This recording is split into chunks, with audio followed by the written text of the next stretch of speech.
కడప జిల్లా నందలూరు మండలంలోని మర్రిపల్లిలో పాత కక్షలు భగ్గుమన్నాయి. జయచంద్ర అనే యువకుడిపై మరో ముగ్గురు దాడి చేశారు. తన నువ్వుల పంటలోకి వదిలిన పశువులను జయచంద్ర కొట్టడంతో తనపై ముగ్గురు దాడి చేసినట్లు పోలీసులకు ఫిర్యాదు చేశాడు. ఏలూరు పరేడ్ గ్రౌండ్స్ లో జరిగిన రిపబ్లిక్ డే వేడుకల్లో కలెక్టర్ వెట్రి సెల్వి జాతీయ పతాకాన్ని ఆవిష్కరించారు. ZP chairperson Padmasri, MLA Chintamaneni తదితరులు హాజరయ్యారు. ప్రభుత్వ పథకాలను వివరించే శకటాలను ప్రదర్శించారు.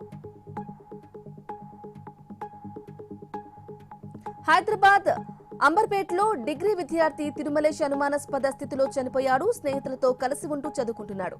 రూమ్ లో ఎవరూ లేని సమయంలో ఉరివేసుకున్నట్లు చెబుతున్నారు.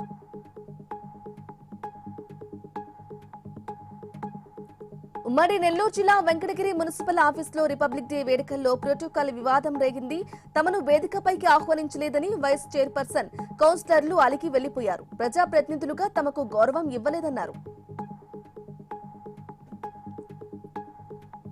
నంద్యాల రిపబ్లిక్ డే వేడుకల్లో కలెక్టర్ రాజకుమారి పతాకావిష్కరణ చేశారు. ఈ సందర్భంగా 18 శకటాలను ప్రదర్శించారు.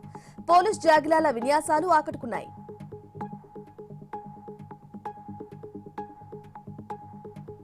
హైదరాబాద్ బాలనగర్ ఐటీపీఎల్లో జనరేటర్ వాహనం చోరీ కేసులో 2 దొంగలను పోలీసులు అరెస్టు చేశారు.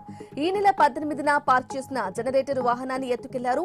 వీరి నుంచి చోరీ సొత్తును స్వాధీనం చేసుకున్నారు పోలీసులు. విశాఖ పోర్టులో జాతీయ జెండాను ఎగురవేశారు. చైర్పర్సన్ అంగముత్తు, సిఐఎస్ఎఫ్ బలగాల గౌరవ వందనం స్వీకరించారు. వికసిత్ భారత్ కు అనుగుణంగా పోర్టులో మౌలిక సదుపాయాలు కల్పిస్తున్నట్లు చెప్పారాయన.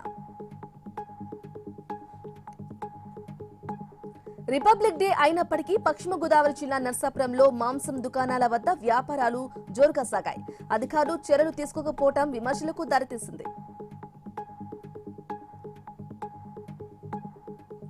కొత్తగూడెంలోని సింగరేణి ప్రధాన కేంద్రం వద్ద రిపబ్లిక్ డే వేడుకలు ఘనంగా నిర్వహించారు. సీఎండీ కృష్ణ భాస్కర్ జాతీయ జెండాను ఎగురవేశారు. సింగరేణి పురోభివృద్ధిలో ప్రతి ఒక్కరి పాత్ర ఉందన్నారు సీఎండీ.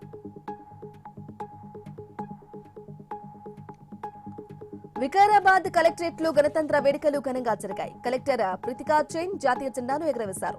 వివిధ పాఠశాలలకు చెందిన విద్యార్థులు ప్రదర్శనలు చేశారు.